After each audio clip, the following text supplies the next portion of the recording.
আসসালামু আলাইকুম প্রিয় শিক্ষার্থীরা, আরেকটা নতুন ভিডিও নিয়ে তোমাদের সামনে হাজির হলাম। আমি মোহাম্মদ বিল্লাল সরকার, বর্তমানে পড়াশোনা করছি রাজশাহী বিশ্ববিদ্যালয়ে।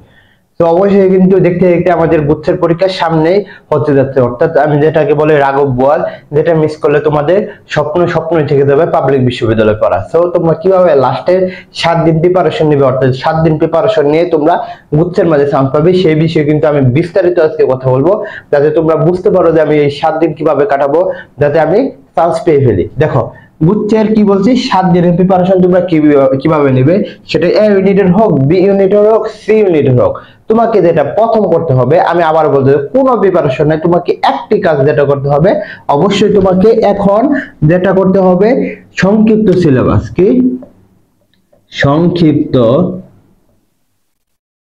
সিলেবাস? সংক্ষিপ্ত সিলেবাসটা কি করতে হবে? খেয়ে ফেলতে হবে। এই সংক্ষিপ্ত সিলেবাসটা যদি তুমি খেয়ে ফেলতে পারো তাহলে তোমার হবে। এখন বলতে পারেন যে ভাই এই সংক্ষিপ্ত সিলেবাসটা আমরা 7 দিনে কিভাবে খেয়ে ফেলবো, কিভাবে পড়বো যাতে আমরা সহজে চান্স পেয়ে ফেলি। আবার বলতেছি, গুচ্ছের মধ্যে 100% এর মধ্যে তোমাদের কিন্তু যে 80% কোশ্চেন কিন্তু এই সংক্ষিপ্ত সিলেবাসের মধ্যে হবে, অর্থাৎ 80% কোশ্চেন তোমরা সংক্ষিপ্ত সিলেবাস থেকে পাবে। সো তোমার তো 80% পাওয়া দরকার নেই ভাই, তুমি 60% পাও, তুমি সকল বিশ্ববিদ্যালয়ে চান্স পাবে। হচ্ছে এরকম কোনো বিশ্ববিদ্যালয় নাই তুমি চান্স পাবে না, এবং 60 পেলে কিন্তু অন্যান্য বিশ্ববিদ্যালয়, অর্থাৎ মিডিল ক্লাস যে বিশ্ববিদ্যালয় রয়েছে, অর্থাৎ জগন্নাথ ইসলাম বিশ্ববিদ্যালয় ছাড়া মোটামুটি সকল বিশ্ববিদ্যালয়ে ভালো সাবজেক্ট পাবে। তো তোমাকে কিভাবে তোমার প্ল্যানটা করতে হবে, অর্থাৎ 7 দিনে তোমাদের প্ল্যানটা কিভাবে করতে হবে। এর আগে আবারও বলবো, চ্যানেলটি সাবস্ক্রাইব করে আমাদের পাশে থাকো, কারণ তোমাদের জন্য কিন্তু আমরা ভিডিও বানাচ্ছি। তো প্রথম আমি তোমাদের একটি সংক্ষিপ্ত একটা জিনিস দেখাই। দেখো তুমি যদি বি ইউনিটের হও, সি ইউনিটের হও বা এ ইউনিটের, তোমাকে যেটা করতে হবে টার্গেট ফিক্স করতে হবে, অর্থাৎ তোমার সাবজেক্ট টার্গেট ফিক্স করতে হবে। মনে করো বি ইউনিটের কথা বলি, বি ইউনিট বা এ ইউনিট যেটাই হোক, তুমি মনে করো বাংলা, ইংলিশ আর হচ্ছে কি জিকে প্রিপারেশন নিচ্ছ নাকি। তো তোমাকে যেটা করতে হবে, 3টা সাবজেক্ট মনে করো তোমার উইকনেস, এবং 3টা সাবজেক্ট পড়লে তুমি ভালো করতে পারবে, ও অন্যান্য তুমি শেষ করে ফেলতে। তেমনই মনে করো তোমার ফিজিক্স, কেমিস্ট্রি, বায়োলজি সমস্যা রয়েছে, ওইগুলো বাংলা, ইংলিশ, জিকে পড়ে ফেলছো, তো তোমাকে কি করতে হবে, ফিজিক্স, কেমিস্ট্রি, বায়োলজি পড়তে হবে। তেমন হবে যদি সি ইউনিটের কথা বলি, তুমি মনে করো অ্যাকাউন্টিং, ম্যানেজমেন্ট এগুলো পারো, তুমি বাংলা, ইংলিশ, হিসাব বিজ্ঞান পারো না। তো তোমাকে কি করতে হবে, দেখো যদি তোমার 3টা বা 4টা সাবজেক্ট থাকে, তোমাকে প্রথম আইডেন্টিফিকেশন করতে হবে আমার কয়টা সাবজেক্ট এখন পড়তে হবে, অর্থাৎ লাস্ট 7 দিনে।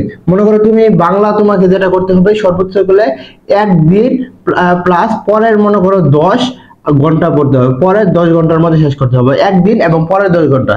পরে যেটা করবে, তুমি মনে করো তোমার ইংলিশের সমস্যা রয়েছে, তো তুমি ইংলিশের মধ্যে তো 2 দিনের বেশি সময় দেওয়া সম্ভব না, যদি তুমি এতদিন প্রিপারেশন নিয়ে থাকো তোমাকে কেউ আটকাতে পারবে না। তো তোমাকে এখন যেটা করতে হবে, রিভিশন দিতে হবে। মনে করো 2 দিন তুমি রিভিশন দিলা, মনে করো তোমার দিকে সমস্যা, তো তুমি একদিনে এটা রিভিশন দিলা। তো এখন কথা মনে রাখতে হবে, বইয়ের কিন্তু এরকম জায়গা রয়েছে, 20% জায়গা রয়েছে, তোমার কিন্তু ওইখান থেকে 100% কোশ্চেন আসবে। তো তোমাকে ওইটা আইডেন্টিফাই করতে হবে যে কোথা থেকে প্রশ্ন আসে। তো তোমাকে সেই প্রশ্নগুলো কিন্তু আইডেন্টিফিকেশন করতে হবে। মনে করো রাইট ফর্ম ভার্ব, এটা তোমার সবসময় প্রশ্ন আসে, এবং এখান থেকে 3, 4টা, 5টা, এবং বি ইউনিটে 6, 7টা আসে। তো তোমাকে এটা আইডেন্টিফিকেশন করতে হবে কোথা থেকে প্রশ্ন আসে। তো তোমাকে মনে করো দিকের একটি বইয়ের মধ্যে সম্পূর্ণ পড়বে না, সংক্ষিপ্ত সিলেবাসে যেগুলো রয়েছে এবং প্লাস তোমাদের মৌলিক দিকে রয়েছে সেগুলো পড়লে তাহলে কয়দিন হলো, 1, 2, 3, 4, 5 দিন সর্বোচ্চ। আর 2 দিন কি করবে, 2 দিন যদি তোমাদের আরো একদিন পড়তে হয়, তোমরা পড়তে পারো অন্য একটা সাবজেক্ট পড়তে পারো। মনে করো তুমি রসায়ন পড়লে একদিন, হাতে থাকলো কতদিন, একদিন। পরের দিন যেটা করবে, রাতে তো পড়া যাবে না, লাস্টের রাতে কিন্তু পড়া যাবে না, সকাল থেকে বিকাল পর্যন্ত তুমি পরীক্ষা দিবে, তাহলে কিন্তু তোমার কনফিডেন্স বিল্ড আপ হবে, এবং রাতে শুয়ে পড়বে, দেখবে তোমাদের জন্য গুচ্ছের 7 দিন প্রিপারেশনের মাধ্যমে তোমরা কিন্তু একটি সিট অবশ্যই পাবে। তো অবশ্যই বলবো তোমাদের জন্য শুভকামনা। চ্যানেলটি সাবস্ক্রাইব করে আমাদের পাশে থাকো, এই বলে আমি শেষ করছি। আসসালামু আলাইকুম।